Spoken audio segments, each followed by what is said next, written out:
Sir ఇక్కడ రెండండి.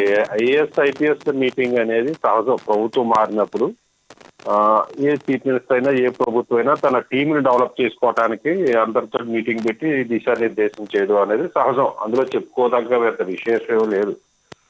సహజంగా చెప్తారు, అందరు ప్రజలకి కోసం చేయాలని చెప్తారు ప్రత్యక్షంగానే. అంటే పరోక్షంగా ఏం చెప్పారు, ఏం జరుగుతుంది అనేది ఇంపార్టెంట్.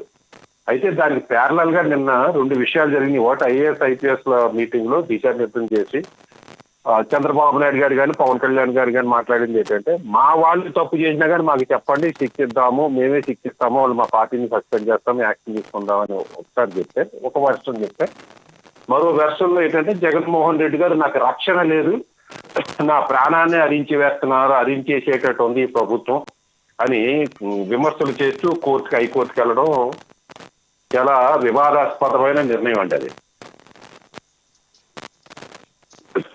జగన్మోహన్ రెడ్డి గారు అధికారులు ఉన్న నా వాయిస్ వినిపిస్తుంది కదండి? కంటిన్యూ చేయండి. నా జగన్మోహన్ రెడ్డి గారు అధికారంలో ఉన్నంతసేపు కూడా నాకు తిరుగులేదు, నేను రాష్ట్ర ముఖ్యమంత్రి అని కాకుండా ఈ రాష్ట్రానికి నేనే రాజుని, నేను ఒక 100 సంవత్సరాలు అధికారంలో ఉంటాను అన్న విధంగా, నా ఎంటుకు కూడా పీకలేరు, నా ఎంటుకు మీరందరూ ఎంతమంది కలిసినా ఎంటుకు పీకలేరు అన్న వ్యక్తి ఈ రోజున నా ప్రాణం లేపేసిలో ఉన్నారు, లేదా నాకు ప్రాణహాని ఉంది, నన్ను చంపేసిలో ఉన్నారు అని బేలతనంగా మాట్లాడుతున్నారంటే దాన్నే విధి వ్రాత అంటారు. లేదా జగన్మోహన్ రెడ్డి గారి భాషలో చెప్పాలంటే దేవుడి స్క్రిప్ట్ బలి రాశాడు అంటారు.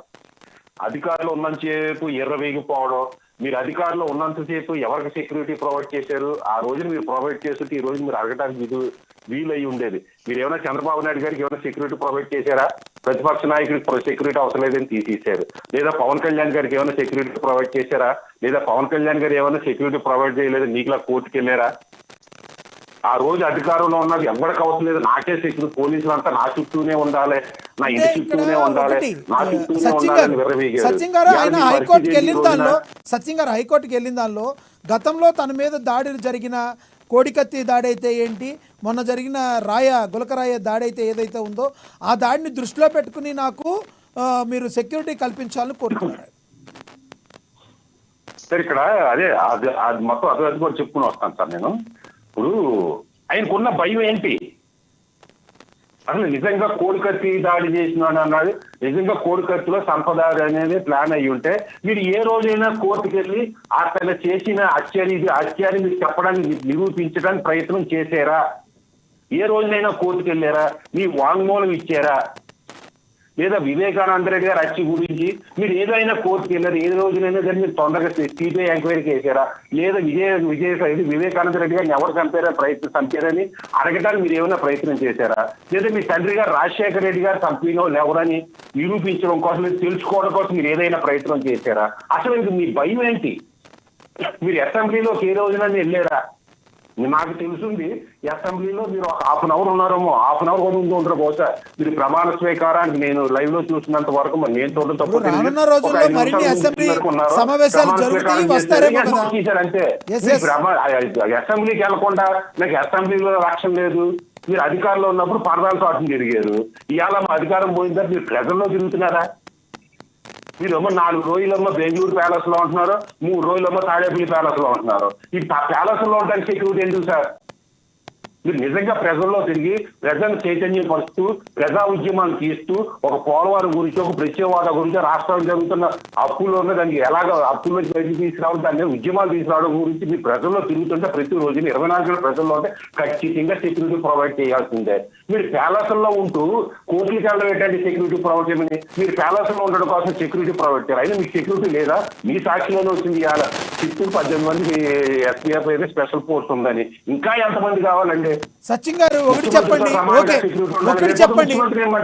సచిన్ గారు ఒకటి చెప్పండి. అసలు జగన్మోహన్ రెడ్డి గారికి ప్రాణహాని ఉన్నమాట వాస్తవమా కాదా?